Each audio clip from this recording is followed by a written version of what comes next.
Hey, Tiny T Prepper here, and I'm back at Tiny T getting ready to work on this shower installation here, and with the shower pan.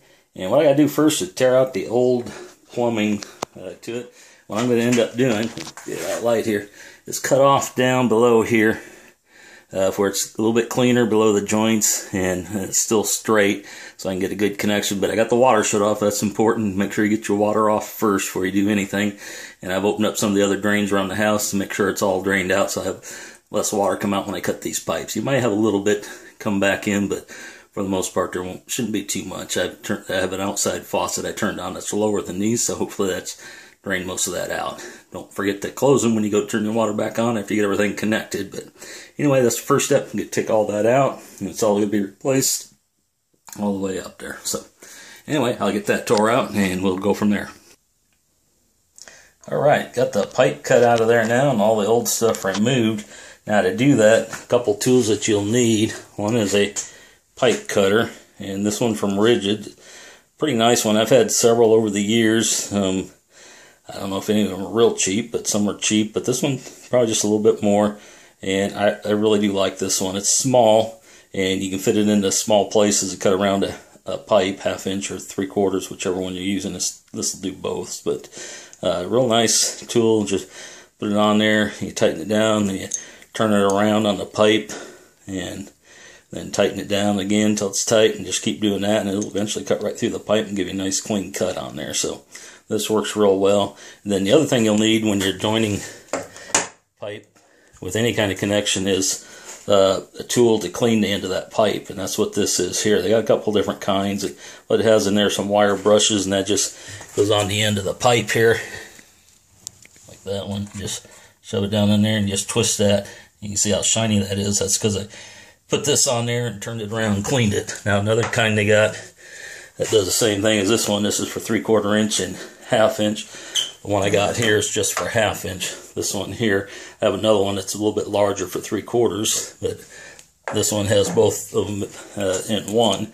Now the only bad thing about this one is it's kind of big, and it won't work in a place down like that. Now the new pipe, I'm cleaning it, I could use this on there to do it, but I almost always use the other one. So while this seems nice with two in there, it's just not as handy to work on the ends of the pipe that are in place already, and the other one's a little bit smaller, easier to carry around. Now, these ends that get inside the pipe are kind of nice, but I rarely do much with that anyway, so I guess I'd deburr it in there. But what I'm doing, I haven't really used this one as much, so while you may be tempted to pay a little bit more and get this one, I don't think it's quite as useful. I like the individual ones like this. I'd buy a 1/2 inch, 3/4, whatever it is you need to clean your pipe, and that's what I tend to use. So anyway, you will need one of those to clean your pipe, and then another one, a tool to cut off the pipes. Now, when I'm using our shark bite fittings, I've talked about these before, and can't say enough about them. I'm not a plumber by any means, but these almost make me a plumber. They just snap on and work real well. They're rated pretty highly, so they've I was kind of leery about them at first, but the more I read about them, the more reviews I get on them, the more I tend to like them. So anyway, they supposedly, I've read someplace they contain lead, but I think they may have went to, on the packages, you can read if they're lead free. They'll put LF on them if it's lead free, so you may check that out to make sure. But brass, they put a little bit of lead, I guess, in brass to make it a little bit harder when they're creating the brass. So anyway, that makes it more durable. But I haven't used it around the sink, so I'll go ahead and use solder around anything for the drinking water instead of using shark bites. So. But for the shower and stuff like that, I ain't worried about it. If it does have a little bit of lead in it, it wouldn't hurt anything. So anyway, I'm going to get this connected up, and I'll come back. These just push on and snap on. I'm going to measure down. I think it's 15/16 of an inch for 1/2 inch coupling that'll slide down on the pipe. So I'm going to measure and put a mark, because one thing you want to make sure is these are down all the way and snapped into place. And sometimes you may think you have them down there, but you may not. So if you measure, you know they went down far enough. So I've only had one of these I've had to take off and replace, and it had a bad O-ring in it. It was kind of messed up, and I don't think I did it, but I had to take it and get another one, and it worked fine. So anyway, I'll get these on and get the other assembly up here, and come back when I get that done. Yeah, I just want to show you, I got those on there, and it was 15/16 of an inch to slide down, and they slid down there. First I thought I had it, and I kind of wiggled a little bit more, and it slid on down the rest of the way. So make sure you do get those on, and do measure, because you don't want one of these flying off when you turn the water back on. If you get it all the way on there, then you don't have that problem. So anyway, that's got that on there, and I'll come back when I get the, I'm going to extend it up here. Since this is a shower, the handles are going to go up a little bit higher. They were down here for the tub, down on this board. I put a board up there. I forget what the dimension is. Let me measure it here, and I can give it to you. Okay, I measured that. I got a mark there where I put it, and it's about 48-50 inches, and it's right around there. You can make it more or less, whatever you feel like, but you're at a shower, so you want to right about where when you bend your arm, that's about where it'd go at. So between 48, I think they gave a range when I looked it up, but right around that is good distance from the thing up there. So probably from the floor of the shower it's going to be 48, but from the concrete slab down there it's actually 50 inches. So that's what I got it at, and that's where I like. I'm going to run the shower up here as high as I can up here to get a little bit higher for taller people. Always hate when you have to crouch down when you got a lower shower head. So a little bit higher, or you can still shower under it when you're shorter, and taller people will be alright too. Okay, I got that hooked up. I got the pipes down there. I can't say enough about these shark bites for making things easy. I know plumbers are probably turning over saying, why don't you sweat those and quit spending all that money? If I had to spend money for a plumber to come in and do this, it'd cost me a whole lot more. So anyway, that's working good for me there. One thing I did do is, in order to find out where off and on was, I got the water on now. I don't see any leaks or anything.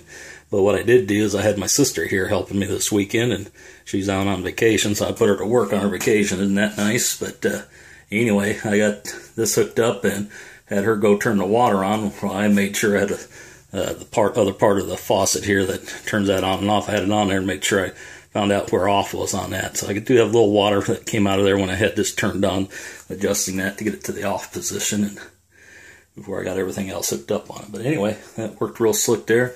Just got to work on getting the pipe that goes up to here. I did put a stopper on here because we're not going to have a tub in here. Alright, had a phone call there that cut me off on the video, but anyway, I'm back here. Ain't sure where I left off, but I was saying I have my sister down here helping me, putting her to work. She's on vacation, so I put her to work. But anyway, it come in real handy having her here, because I had to get this adjusted to turn off. So I had the water off, and I had her go out, and we had our cell phones on, and she cracked it on, and then I was able to adjust this, and in case something happened I couldn't get it off, I was able to holler at her to tell her if she needed to turn it off. But didn't have to do that. I was able to turn this and get it adjusted real well, so I did get a little water out there, but not too bad. So anyway, got that part done. That's for the on and off part, which I won't do until after I get the tile on there. There's a little plastic cover I'll put on here a little bit later that protects that from the mortar and stuff as you put on that tile. So anyway, right now I just got to put the piece on that goes up here for the shower head, and then I'll have that part done with the plumbing for it for now, and then I'll be able to work on the drain part down here next. So anyway, I'm going to get that other part in there, and we'll go from there. Hey, Tiny T here. I just want to show I got the part going up for the shower here, and I got that fastened. You can see there's a couple places down in here and here to fasten that to the boards I put across there, and I got a couple up there fastening that one. So anyway, that all went pretty uneventful. It went pretty easy. Like I say, shark bites, can't say enough about them for not being a plumber. They sure help out for amateurs like me. So anyway, got that part. What I did start doing now is getting the basin for the shower in here, and I set it in here, and now that's after a couple hours of chiseling here. It was just slightly narrower, so what I had to do is I took a wood chisel and went down on some of these studs and along the wall there. This is not a supporting wall, so, and even if it was, I didn't take enough out of there to really hurt that. So, but anyway, I chiseled out along the bottom there and down those studs, and then it slipped in there. I had to kind of stand it up on edge and put one end over next to the sheetrock where it overlapped, and then bring the other end over here and set that down. And what I'm doing now is I'm just going to make sure it's level, and with the level on there, and get ready to put my drain in, the plumbing underneath there. So I'll have to lift it back up out there. Kind of hate to, because it went down easy enough, but you know, you hate, once you get something in, you hate to take it back out, but I'm going to need to on this just to make sure to get the plumbing in at least, and I put it down there because I want to get it kind of lined up also, and where everything went, and I'm still not back against there all the way, so I may end up doing a little bit more chiseling here before I'm done to make sure that goes all the way back there, and make sure it's sitting down in the back also. So anyway, I'm going to be working on getting that set and leveled, and getting it. What I'll do is once I get it in place and level where it's supposed to, I'll drill holes in on those where those studs are, and I'll mount that right to it. And there'll be some plaster of Paris. You could use mortar also, but they say plaster of Paris or mortar. And I'll put little piles of it underneath to give it a little bit more support under here, so there ain't quite as much flex. Although probably wouldn't be too much. That's pretty solid across there, as long as it's sitting on the concrete floor, the slab. Then it's pretty good. So anyway, I'll be getting that back up and seeing why it doesn't quite go back against the wall there in the front. It may not be all the way down. I won't be able to tell till I get a level on it, and I'll go from there. So anyway,